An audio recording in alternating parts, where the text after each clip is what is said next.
Hello and welcome to Sharing Our Bounty. Homegrown food can impact hunger in your community. I'm Janine Shepard, the Seed Savers Exchange Education and Engagement Manager, and I will be your host for this session. Thank you to Lucuma Designs for sponsoring this session. You can head over to our sponsor videos to learn more about the beautiful artwork that Lucuma supports. Before I introduce you to Kayla, I'd like to go over our community agreements. In this session, as in all sessions, we agree to be respectful, curious, and patient, to speak from our own experiences, and to avoid jargon. Be conscious of intent versus impact. Take space, make space, and take care of yourself. Hello, Kayla. We are here today with Kayla Birdsong. Kayla has dedicated her career to finding innovative ways to improve food access and food security. Kayla joined Fresh Food Connect in the summer of 2021 as CEO. Previously, she served for 8 years at the GrowHaus, an award-winning nonprofit in Denver, where she executed the creation of a food system in a food desert, including elements of farming and production, food aggregation, distribution, retail, education, and community outreach. Since 2018, Kayla has served on the board of advisors for Planet to Plate, a New York social enterprise launching a food incubator in Milwaukee, Wisconsin. Today, Kayla will share a way to make an impact with your extra produce, even if it's just a small amount. Fresh Food Connect believes homegrown food can make a huge impact in food access and hunger relief work in communities across the U.S. Fresh Food Connect's technology and network makes this easy and fun. And last year, they linked 67,000 pounds of homegrown food with 35,000 individuals facing food insecurity. As Kayla presents, please feel free to add your questions and comments in the chat. Q&A will follow her presentation. Kayla, I'm excited to hear about this project. Thanks so much for being here. Thanks so much for having me. As was just mentioned, I'm Kayla Birdsong, CEO of Fresh Food Connect, and I'm so happy to be here with you all today from live from Denver, and excited to be at the Seed Savers Exchange Conference, and really appreciate you all joining my session. Today, I want to talk about what happens after we save seeds, after we put all of this effort into growing beautiful harvest, and then what happens after that. So I'm here to really talk about what impact we can have as gardeners and growers in our own communities, and especially how we can impact our neighbors and people in our own neighborhoods that are facing food insecurity and hunger with our own produce that we work so hard to grow. So before I share slides here, I'm just going to share a little bit more about me, since I'll be chatting at you for a little while. So I have always had a passion for food, agriculture, and the environment. I studied business management and actually originally thought I would start my own food business. But after seeing so much disparity in access to healthy food, both in my own community and in travels across the world, I decided to really dedicate my career to running nonprofits that are doing work in the food space. And specifically, I've been working to improve food access here in Denver, Colorado for about the past decade. And for the last couple of years, bringing that awareness to a national lens. So let's go ahead and share slides. Perfect. So there's me. And that QR code there, if you are savvy with your camera app on your phone and you want to give that a quick scan, you can follow along, check out our mobile app that I will be talking about today. So before I talk about why I do this work, I'm just going to give a quick introduction to who is Fresh Food Connect. I'm here representing this organization, and so I want to share a little bit about why we exist, and then, of course, I'll get into the nitty-gritty of how we do the work and how you all can hopefully get engaged. So our vision is homegrown food within reach. So a lot of us have the privilege to be able to grow, to be able to put the time and effort into building beautiful gardens and growing and enjoying that food, but a lot of our neighbors do not. And so our mission is really all about bringing that within reach. And then our mission is to grow a more local and resilient food system by connecting gardeners with their communities. So again, I'll talk about how we're doing that connection point. So why do we exist? Why am I here talking to you today? In some ways, I might be preaching to the choir, but in other ways, I think that even though we might be gardening and growing food, we might not always be aware of the realities that a lot of our neighbors face and in every single city across the US. So a few stats here. So 54 million Americans, including 1 in 4 kids, are expected to experience food insecurity this year. And every time I talk about this, someone asks me, how do you define food insecurity? There are a lot of different definitions. The one that's really simple is think about someone reporting if they did not know where their next meal was coming from in the course of a year. And then we have hunger and food insecurity are on the rise and do exist in every city across the US. Of course, that disparity is more extreme in some cities. And then when you look at a city, of course, there are neighborhoods that have really big challenges to hunger and food insecurity, as well as accessing fresh food, more so than other areas in that same city. And then we have another big issue, which is food waste. And again, might be preaching to the choir here, but approximately 40% of the food in the United States goes to waste. And this ends up being a huge contributor to climate change. The largest single stream item that is in our landfills is fresh food. And what a shame. And what a shame, especially if that is grown in our backyards, because again, we all know how much time and effort that takes. So Fresh Food Connect sees all these issues, but we also see an opportunity. And that is you all. That is the work that we do to grow. So we have learned that 35% of American households grow some amount of food.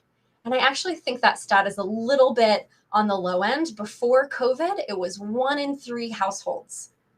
Let that sink in for a second. It's a lot more people than I ever thought are out there growing some amount of food or have a fruit tree or an herb garden, something like that. And after COVID, that number shot up to 1 in 4 households. Sorry, flip those two. So 1 in 4 to now 1 in 3 households. It is a huge number. It is growing. And so it's hard to know exactly what that is, but it is a lot of households across the US. And we have some information about the average home gardener plot size, about 600 square feet. A lot are bigger, a lot are smaller.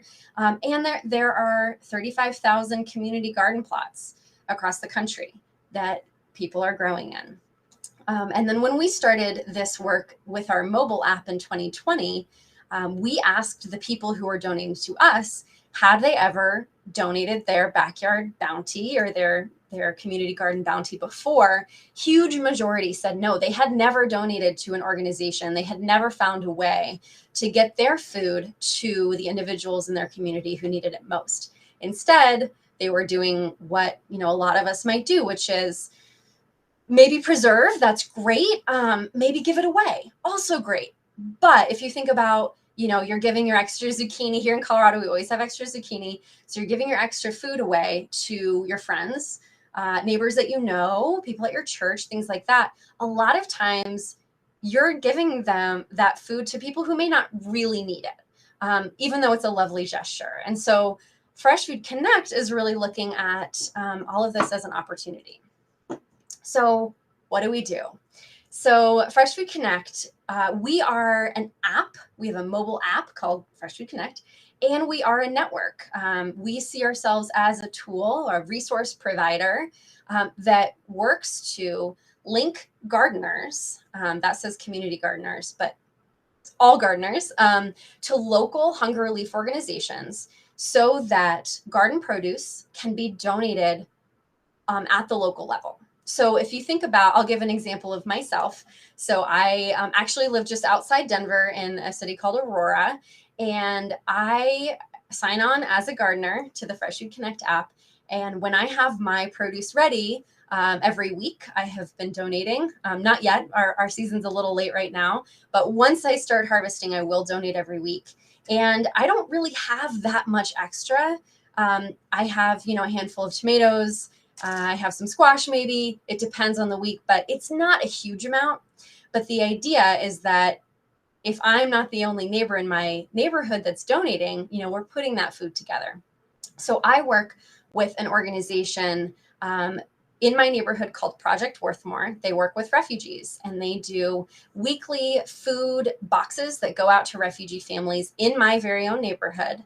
And so what I do is every week I log onto the Fresh Food Connect app, and it links me up with Project Worthmore. And through the app, I can schedule when I'm going to make my donation. And these organizations that we work with, we have a network of over 60 organizations across the US.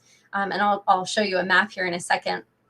But we are really working to create a platform for gardeners to really easily jump on their phone, find that organization that's closest to them, and with a couple of clicks, put in that donation and find out from that nonprofit organization when do they need the food dropped off, or some of those organizations will even come to the gardener's doorstep, pick up that food, and then what they're doing is they're getting small amounts from different gardeners, and then they're adding it to the food that they already are distributing. And they are distributing that through free grocery programs, free food boxes, pop-up pantries, all different programs that are already happening in communities, and they're already reaching the individuals in the very same neighborhoods that are facing food insecurity. So it's a really simple concept. A lot of times when I explain it, people say, oh, that seems really obvious. Why haven't we been doing this before? Okay, so where do we work? This is what you all are going to be interested in. Are you in my community or not? So here's a map, and I believe a link will pop up in the chat as well to bring you to our website if you're looking to zoom around on the map and see specifically where we are, where these little icons are. And I do have a list coming up. But this shows you, we're working coast to coast. We have a lot of impact in the Colorado area because that is where we were founded and where we've been working for several years. But we are starting to gain traction across the country. Okay, and here's a list. I have 2 slides here, but you can see real quick, if your state is reflected and what the organizations are that are already doing this work and that are set up and ready to receive garden donations today. So there's the first, and then here is the rest. So as you can see, in a lot of states, we're only working with one organization. Other than Colorado and California, we have a growing presence. And in a lot of places, we just are working with one organization. So what I would say is a lot of opportunity to grow this model. And I'm hoping that you all might want to help me do that. So we'll keep going. So how does it work? What is the nitty gritty here? This is just a quick image of what our app looks like. If you scanned the app, if you scan that QR code and you noticed, oh, I put in my zip code and it says that there's not an operator. So that's what we call these organizations. They're operators of Fresh Food Connect. You might go in and realize, oh, it says we don't have an operator in my zip code. That might be the case for you, depending on where you are. If you are connected to an operator, then you will be able to make a donation. So that's what this looks like. You put in, okay, I have carrots. I have 15 pounds of carrots. Maybe that's not so likely. Mine is more like, tomatoes, 2 pounds, kale, squash, herbs. And you can take a photo if you want. And then you go in and you say, I'm going to drop it off. And it tells you the times that work for that organization. And this all makes it really easy on that nonprofit organization to say, hey, we don't have the capacity to store. So we want our gardeners to drop off Fridays right before our distribution so that we're getting that garden produce in and immediately distributing it. And then you can track your donations over time, which is a beautiful thing about this app. We have a lot of gardeners who take a lot of pride in their pounds donated going up every week and watching that happen. So what is the collective impact? People a lot of times ask me, They say, I don't have a small, I don't have a big garden. I have just a little bit extra. What does it really matter? And the whole point of Fresh Food Connect is all about collective impact. I am not going to be able to grow enough to make a big impact on my community, but I can provide a few meals for my neighbors. Absolutely. And so collectively, we have had 2,700 gardeners. That actually is a little bit higher now, but this is looking at last year. Shared 75,000 pounds of homegrown produce. So pause there for a second and think, if you're looking at a food bank, 75,000 pounds is nothing, right? But if you're a gardener and you know how much one head of lettuce weighs, you know that 75,000 pounds is actually quite a lot. And that went out to a network of 82 local community partners, which are those operators of Fresh Food Connect. And they ultimately distributed that to 45,000 individuals across the country that were impacted by food insecurity. And again, we are not doing the distribution itself. That is completely up to partners. And we have a lot of pieces of our tools that are tailored, depending on what a community, what the needs are, what the assets are, what the existing programming is, because we're all about kind of lifting up what already exists. And so sometimes people ask me, like, where are you going with this? What is the big picture? And so I think about the amazing network of gardeners across the country becoming more connected with their own communities and keeping a whole bunch of food moving around these neighborhoods at a hyper local level. We know that gardeners are generous. If you all are gardeners, you know it too. And so we're really thinking about how can we harness that generosity and focus it where it's most needed in our food system. Other things, reducing food waste. There's a lot of food waste that happens at the garden level. We end up composting, we end up throwing things away. It just happens. You might give something away and that person ends up not really using it. So we want gardens to not contribute to the huge amount of food waste that's happening.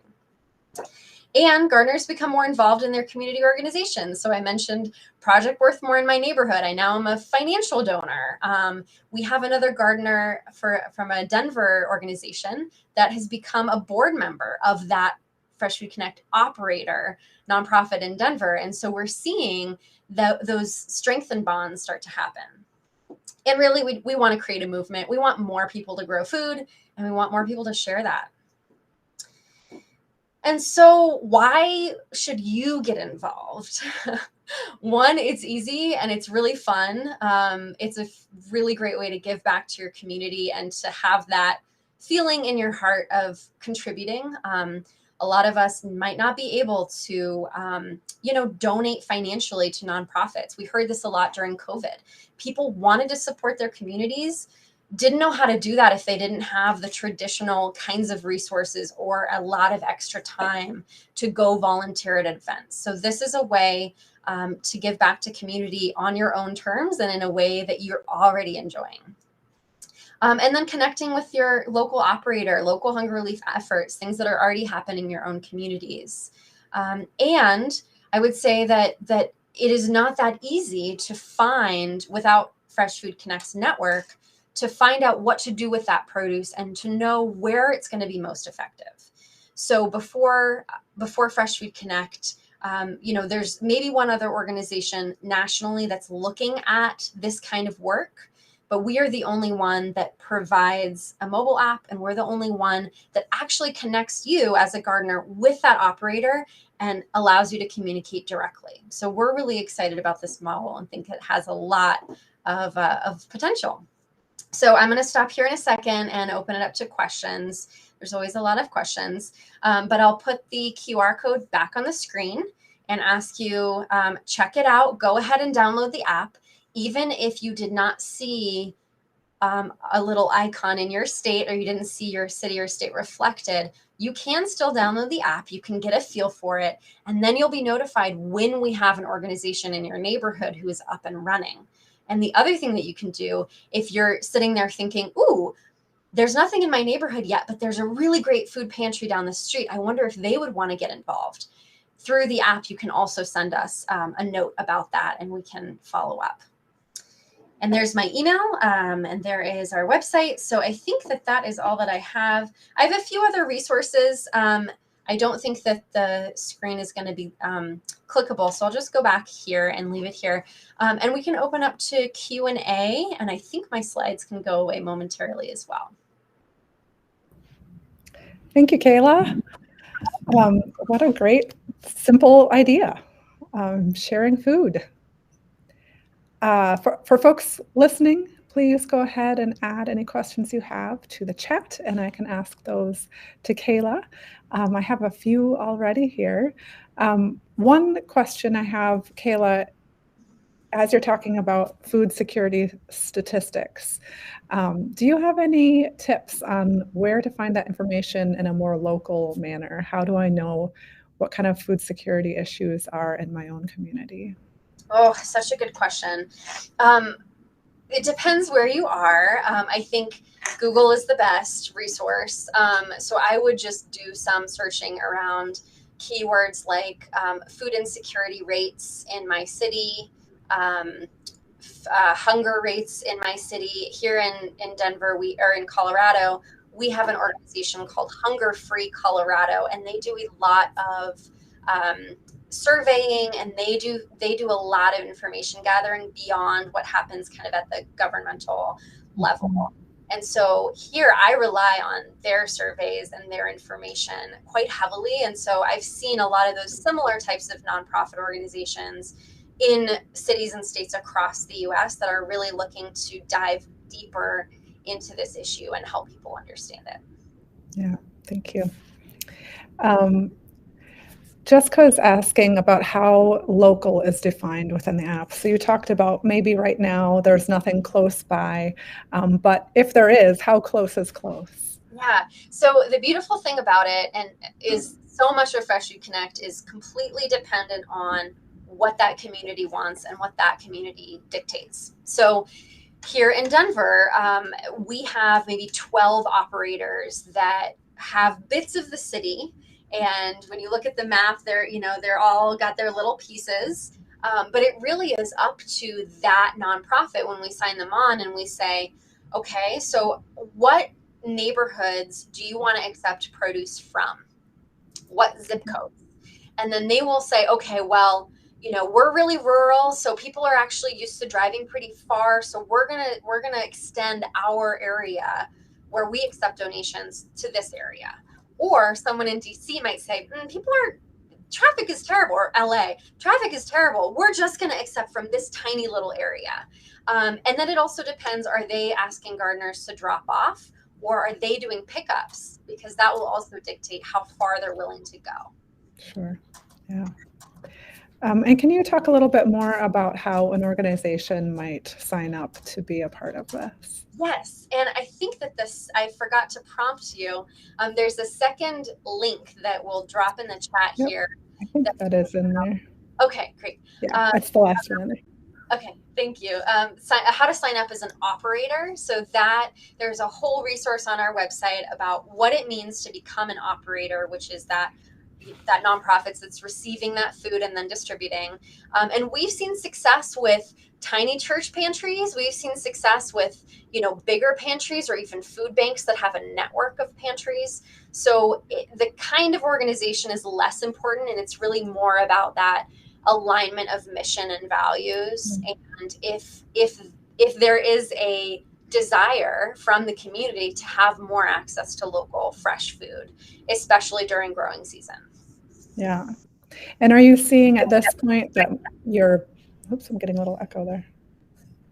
Sorry. Are you seeing at this point that most of the organizations you're connected with are in more rural areas or urban areas, or is it kind of a scattering?